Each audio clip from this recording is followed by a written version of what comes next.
Olá pessoal, tudo bem? Meu nome é João. No vídeo de hoje eu vou falar sobre este quadrinho aqui. Eu, Wolverine. Um dos melhores quadrinhos, se não o melhor quadrinho do Wolverine, tá certo? Bora lá.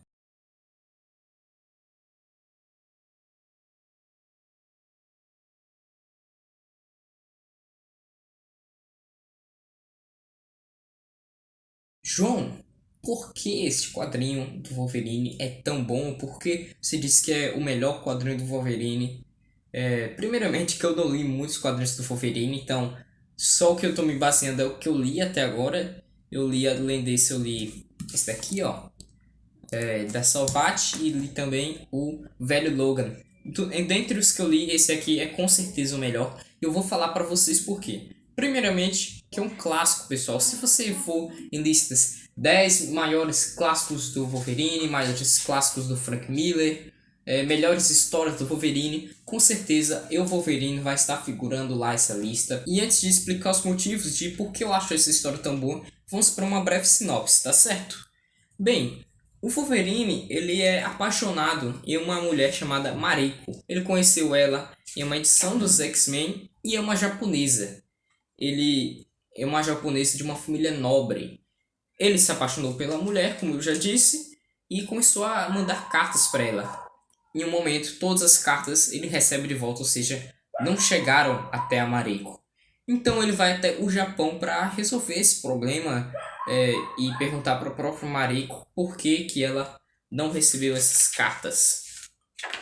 Chegando lá, ele descobre que sua amada na verdade já está casada e ela foi sujeita a um casamento forçado feito pelo seu pai para que por interesses políticos e econômicos, basicamente. Isso acontece muito, isso já aconteceu muito na história, muito no Japão. E o pai dela é um homem muito poderoso e tem seus contatos, suas influências políticas. Porém, o grande lance é que chegando lá, ele encontra, o Wolverine encontra a Mariko. Nesse estado aqui, ela é violentada pelo seu novo marido. E sabendo disso, obviamente, o Wolverine fica furioso e quer matar esse cara. A Mariko não deixa. Então, ele é pego numa emboscada feita pelo pai da Mariko. O pai da Mariko, então, desafia ele para uma batalha, um duelo com Bokans, as espadas de madeira, dizendo que o Wolverine não é digno de uma katana verdadeira. Então, o Wolverine já drogado, o Wolverine ele foi drogado por causa de shurikens lançadas, shurikens envenenadas lançadas contra ele. Ele já não estava na sua melhor condição e também estava meio enferrujado nas artes marciais, nas artes da espada, melhor dizendo. Enquanto que o pai da Mariko, o Shingen, é um cara muito habilidoso. E claro, ele derrotou o Wolverine, acaba derrotando e não só isso, humilhando o Wolverine. Só que aí tá uma questão. O Shingen, que é um cara muito honrado, na verdade trapaceou várias vezes nessa batalha, como eu já disse. Ele drogou o Wolverine antes da batalha e por isso acabou vencendo ele, humilhando ele. Chegou uma parte que o Wolverine ele aciona suas garras e aí o Shingen acusa ele de ser injusto, de estar trapaceando. Então, então ele fala para Mariko: observe, filha, eu ouço o Shingen dizer. Embora só tenha olhos para Mariko enquanto tento me agarrar à consciência. O homem a que você professa amor, porém, não se trata de um homem, mas de um animal, travestido de ser humano. Olhe bem para ele, Mariko. Testemunhe sua verdadeira natureza. Eis a coisa a quem você entregou seu coração. Responda-me com sinceridade. Ele merece dor de tal dádiva? E a Mariko responde: não. Abalado e humilhado, o Wolverine é deixado nas ruas de Tóquio quando ele é encontrado por uma outra mulher, a Yukio. Quem é essa Yukio? A Yukio é uma ninja que se apaixona pelo Logan. E aí nós vamos ter a história se desenvolvendo a partir daí nesse cenário de Tóquio com elementos de samurais e toda essa cultura japonesa e sendo inserida na mitologia do Wolverine. E devo dizer que todos esses elementos samurai foram introduzidos à mitologia do Wolverine por causa do Frank Miller. Frank Miller sempre foi um grande fã de mangás. Ele, quando descobriu o Lobo Solitário, que é um dos maiores mangás de todos os tempos, ele ficou, cara, abismado e muito... Eu não li Lobo Solitário, só vi algumas páginas, mas dá pra ver claramente a influência e influenciou bastante o Frank Miller nesses elementos samurais aqui a serem introduzidos ao Wolverine. Agora vamos aos motivos de por que eu acho essa história tão boa. Primeiramente, que é uma história que desenvolve com mais profundidade a personalidade do Wolverine. Antes, nas histórias dos X-Men, Wolverine era só um cara marrento, baixinho e furioso, capaz de segundo palavras do John Barnes, se não me engano, te matar se você der bom dia num tom de voz errado. Mas o Chris Claremont ele não pensava assim, ele achava isso muito monótono, porque é interessante você ter um personagem raivoso, furioso, tal, que é esquentado, perde a cabeça rápido e é muito perigoso. Mas depois de tanto tempo isso acabava enchendo. E o Frank Miller também pensavam assim. Então, em uma conversa que o Frank e o Claremont tiveram em uma viagem de carro, contada inclusive aqui nesse prefácio escrito pelo Chris Claremont em 1987, eles estavam conversando sobre Wolverine e basicamente passaram toda a viagem conversando sobre como eles iriam fazer essa minissérie, da qual eles foram chamados para produzirem, e o principal objetivo deles era criar essa personalidade própria para o Wolverine, criar essa personalidade de um herói que na verdade é um assassino e que ele sabe disso, ele sabe que as coisas que ele fez foram erradas e todos os dias ele tenta ser uma pessoa melhor, todos os dias ele busca a redenção por isso, ele confronta o seu lado animal, o seu lado que só pensa pela emoção, o seu lado assassino e combate o seu lado homem, o seu lado que é um lado bom, o lado que tenta buscar justiça, que tenta ser uma pessoa melhor, que tenta ser uma pessoa justa. Isso é até muito bem representado se você fizer uma leitura mais profunda sobre essa história pelos personagens.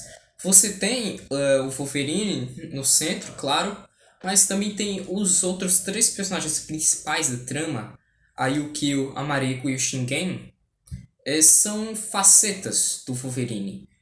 A Yukio é esse lado animal, ela representa o lado emotivo do Wolverine, que quer agir pela emoção, que quer viver a vida ao máximo, que quer ser uma pessoa que não se preocupa com a vida das outras e que, se necessário, vai matar sem hesitar. Ao mesmo tempo que temos a Yukio, nós temos a Mariko, que é o que inspira o Wolverine a ser uma pessoa bondosa, que inspira o Wolverine a buscar redenção, a buscar ser um homem e não uma fera. E aí nós temos também o Shingen, que é totalmente o oposto do Wolverine. O Wolverine ele é aparentemente uma fera, mas por dentro ele quer ser uma pessoa melhor. O Shingen, uma pessoa honrada, uma pessoa respeitável, mas que na verdade é um corrupto e que ele faz várias coisas que não são permitidas. Ele trapaceia muitas vezes em negócios, não só na luta, mas em toda a sua vida. Ele é uma pessoa suja e que ele produz essa sujeira, podemos dizer assim. E nos ramos dessa busca do Wolverine por ser uma pessoa melhor, nós somos também apresentados aos medos do personagem. Aqui no capítulo 3, que é o melhor... Eu estou mostrando pouco, né, as artes. Daqui a pouco eu vou falar mais especificamente da arte do Frank Miller, vou mostrar mais elas. Mas enfim, no capítulo 3 nós somos apresentados também aos medos do personagem. Pela primeira vez, nós vemos o Wolverine em uma posição frágil. Uma posição aqui em que ele tem um sonho e nesse sonho ele é um guerreiro, um samurai que chega para conquistar sua amada, mas na verdade ele é derrotado e humilhado e ao fim ele a própria figura que o inspira a ser uma pessoa melhor também o humilha e o rejeita. Esse é o medo do Wolverine. Isso é o que o Wolverine teme. E aqui nesse capítulo 3 eu falo que é o melhor, porque é o capítulo em que nós vamos ter o Wolverine percebendo isso, o Wolverine experimentando, depois de tentar e fracassar no seu lado homem. O Wolverine no capítulo 3 ele totalmente vive a vida doidado com a Yukio, vive essa vida de amor e de emoção, mas aí ele descobre que a Yukio faz coisas erradas e que ele não quer ser uma pessoa assim. É também nesse capítulo que nós temos as duas páginas que iriam redefinir o personagem para todo sempre. Ai, desculpa. Bem, nessas duas páginas aqui que eu mostrei, que eu tô mostrando aqui, nós vamos ter tudo isso que eu falei do personagem sendo uma pessoa, um assassino, mas buscando ser um herói, buscando ser uma pessoa melhor. E aqui, depois de ter um grande confronto em um jardim zen, que é para ser um lugar de paz e tranquilidade, assim que ele põe os pés lá, tudo vira morte e destruição. Ele fala que isso é a história da vida dele. Mas então ele contempla esse lugar e ele acaba refletindo e pensando que ele nunca deve desistir, ele nunca deve desistir de ser uma pessoa melhor e que ele não é uma fera, ele é um homem. E aqui nós temos aqui, um animal sabe o que é e aceita isso. Um homem pode saber o que é, mas pode questionar. Ele sonha, luta, muda, cresce. Eu sou um homem, não uma fera, um homem. E aqui nós temos aqui essas duas páginas aqui que dão arrepios só de ler. E aí nós vamos ter o quarto capítulo em que tudo vai acabar se resolvendo. Uma história sensacional. Eu falei um pouco da história dela, eu dei uma sinopse e falei do terceiro capítulo, porque eu quero que vocês leiam essa história, sério. Leiam Eu Wolverine. Leiam isso aqui. Em 100 páginas nós temos com certeza uma das melhores leituras da sua vida. Como prometido, vou falar da arte do Frank Miller e vou mostrar mais aqui um pouco dela. Nós temos aqui o primeiro capítulo. Eu acho interessante como o Frank Miller, e até dá para perceber isso muito bem no Demolidor, que eu também estou lendo dele, que o Frank Miller tem uma arte que lembra muito os mangás. Como eu falei, ele tem muita influência em Lobo Solitário. Então a arte dele tem um dinamismo próprio nas lutas. Ele tem, além de mesclar os estilos americanos, ele tem esse dinamismo próprio dos mangás. Ele tem até esses olhos maiores e puxados. É muito característico dele também. Enfim, o Frank Miller é um cara que desenha demais. Vou mostrar aqui uma página icônica para vocês, que é essa splash page aqui, essa página dupla. Que, cara, isso aqui é papel.